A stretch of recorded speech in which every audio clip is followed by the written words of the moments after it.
Alright guys, my name is Chris Gutierrez. I'm a paramedic and a Ford Power Stroke mechanic, and I'm going to show you this 2006 E350 by Leader ambulance type 2, obviously. And this is a special ambulance. You'll see why once we start looking inside. This was a concept vehicle by Leader ambulance, and didn't really start going into mass production until around 2008. But this vehicle, there were two of them made. One's in Europe. This is the only one that was in the US. And most of the miles that were on this thing, I think there's 188,000. It's just from traveling around the country to different EMS expos.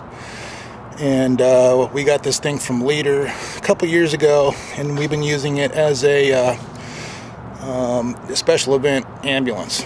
So we haven't put very many miles on it either. So I'll give you a walk around, and you'll notice the paint is fantastic, and that's because I had it repainted.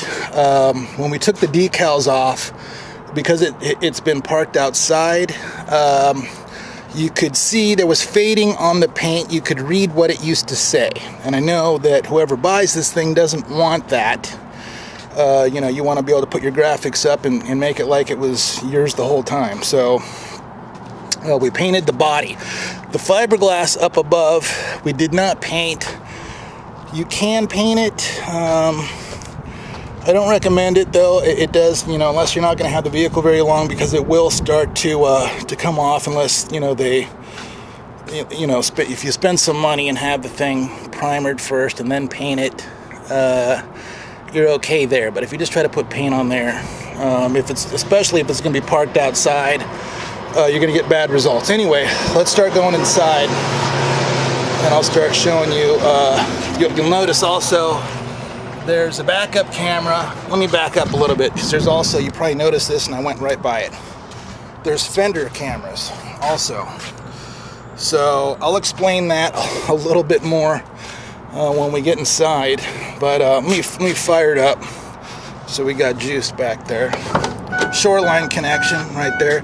Here's a sneak preview of the inside. Turn that off, and all right, let's go take a look in the back. So back here we have the back. Floor is in fantastic condition. It's set up for a Striker, Gurney, or a Furno Model 35 will work in here. But it's set up for a Striker MX Pro, or an Easy Pro, or a Power Pro. Let me turn the radio off, because there's speakers back here, and I was washing this thing to get it clean and had the radio going. So let me go ahead and turn that down. All right, so let's go ahead. Now you'll notice that right away it's got a normal bench seat, but it has these kind of bucket seats with a 5-point harness. So every safety feature that Leader could come up with was put into this vehicle. There is an intercom system also to talk to the driver. I'll show you that in a minute. You'll notice here there are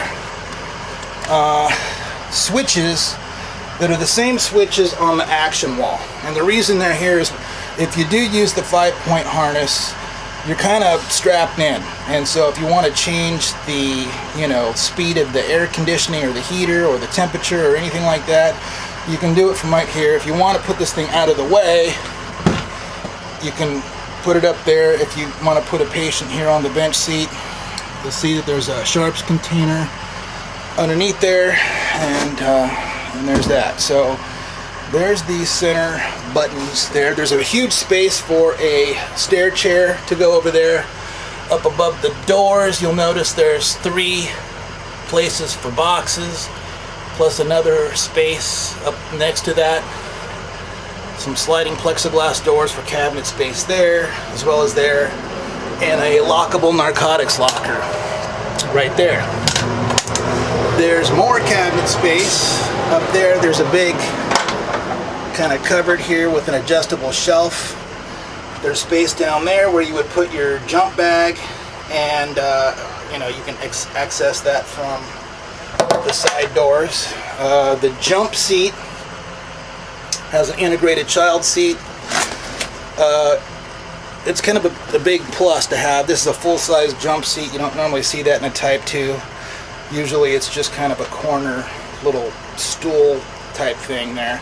And there's space underneath the bench seat for bedpans, urinals, emesis basins. There's also space over here for you to put oxygen cylinders down there, and they have a catch in there so they won't slide back and forth.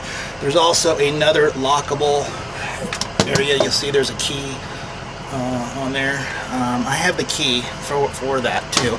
It's the same key as the one that goes up here on the for that there.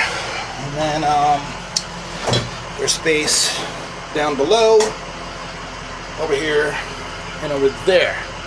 And then of course there's space under the bench seat. Let me show you that. If you have a Sager splint, hair traction splint, you put all that. The jack and stuff is down there. On the Type 2s, the spare wheel is underneath the rear bumper here.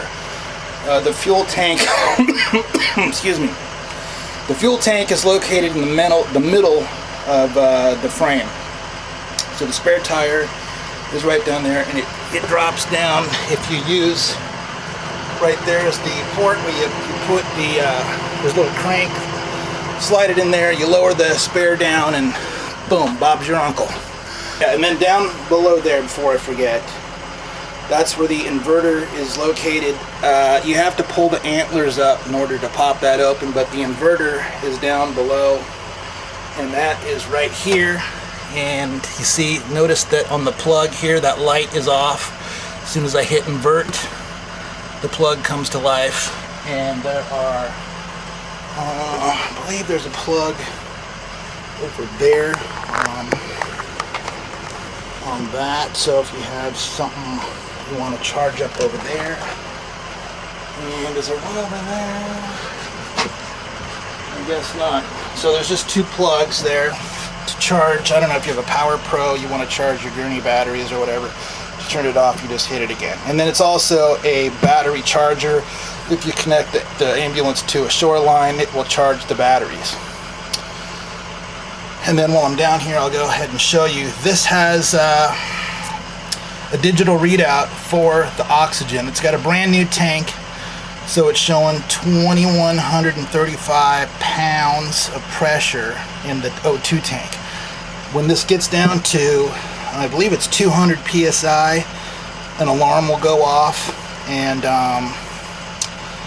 you can silence it, but it's just kind of telling you, hey, you need to switch over to portable oxygen. The house tank's almost out. So pretty convenient to have that.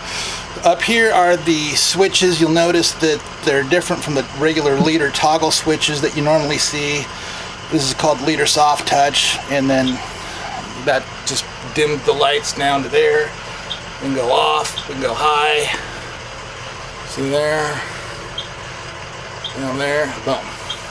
And then for the fluorescent lights, there's a button there. You see those came to life. You can turn those off. And then we've got the exhaust vent. And I'm not sure where that sucks from. You can hear it, but that will evacuate any odors that you have back here that you don't want. The suction over here, you can see on the needle there. I'll go ahead and put my finger over the, let's see, where is their available port? That one. Let's see, increase. Oh, is that connected on that? Oh, there we go. So if you want,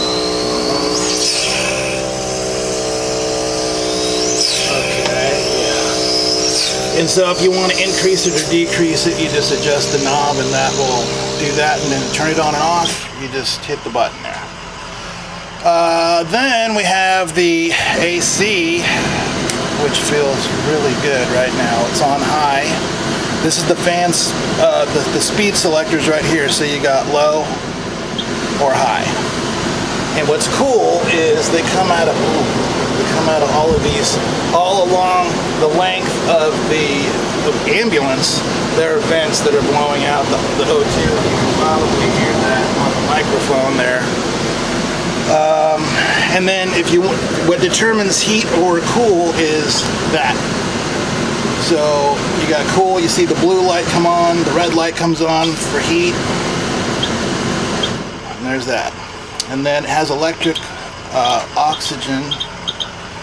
Let's see, we'll turn it off. It's got emergency bypass. If you get in an accident, you can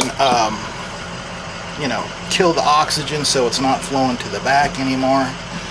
Kind of a cool feature, but if you're running a lot of calls, you probably just want to leave it on and not deal with the button and just let it flow.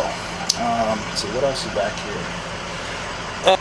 There's that. Oh yeah, so let me just show you, since we do have, you can probably see that O2's flowing. Got a regulator and a fresh tank inside.